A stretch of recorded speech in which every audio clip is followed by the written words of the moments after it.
6:15 p.m. A police van is set alight and the first call is put through to the fire brigade. Just one line on the call slip said, "Riots in progress." Well, we'd never heard of anything like that. It really didn't register with us at all. At 22, Mike had just passed his fire brigade driving test. It was his third trip out driving the fire truck. When they stopped at the police cordon, they were waved through without a word of warning down Railton Road towards 300 youths armed with bottles and bricks. About here now, Shakespeare Road, which is where we first met the hostile crowd. Now, really frightened, not knowing what's going on here. The front of the crowd just start to open up, just start to get through it, and a big bang on the side of the fire engine. Thought I'd hit somebody, wanted to stop. My station officer had obviously seen something hit the fire engine and said, "Just keep driving, don't stop under any circumstances." The crowd now was very hostile. The front of the fire engine now was getting bricks, bottles, whatever they could throw at us. I remember the paving slab coming through the windscreen, hitting me on the chest, and it was my impression, absolutely terrified, that they was just trying to kill me to stop us attending the fire call. Mike was rushed to hospital with a ruptured spleen and 3 broken ribs. On the way out of Railton Road, the ambulance was pelted with bricks and stones. It stays with you for 20 years. At the same time, police were struggling. They did not have enough men to cope with the situation. Emergency calls are made to police officers across London asking for assistance. There were collections of officers from all over London gathering in this yard here at Brixton Police Station.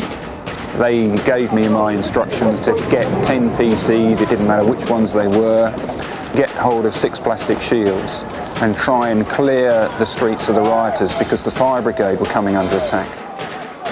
The police had no strategy or equipment for dealing with a riot. Their helmets were inadequate. The shields were heavy and not fireproof. Police vehicles were totally unprotected, and there were difficulties in radio communication. This is Railton Road, it was known as the frontline.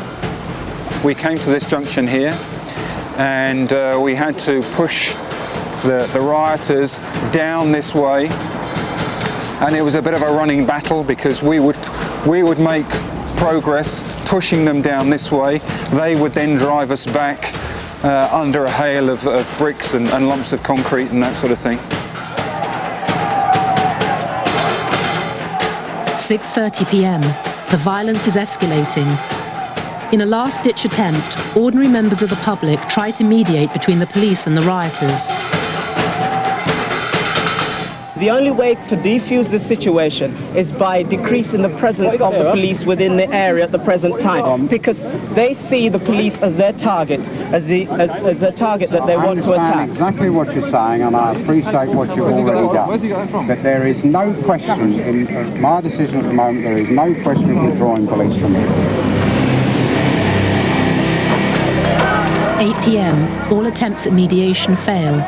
And as night falls, the rioters go on a burning rampage. Molotov cocktails are thrown for the first time in mainland Britain. Bombs set fire to 2 pubs and 26 businesses. Hundreds of local residents are trapped in their houses, blocked in by either police or rioters. A white family living in Mail Road is held by knife point and robbed. At the same time, a young woman is raped in her house by an intruder. It was absolutely chaotic. To this day, I have never seen anything like it. It was like war. It was all-out war.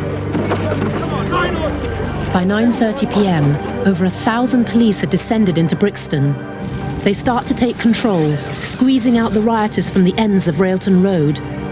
By 11 o'clock, the police had seized control of the streets.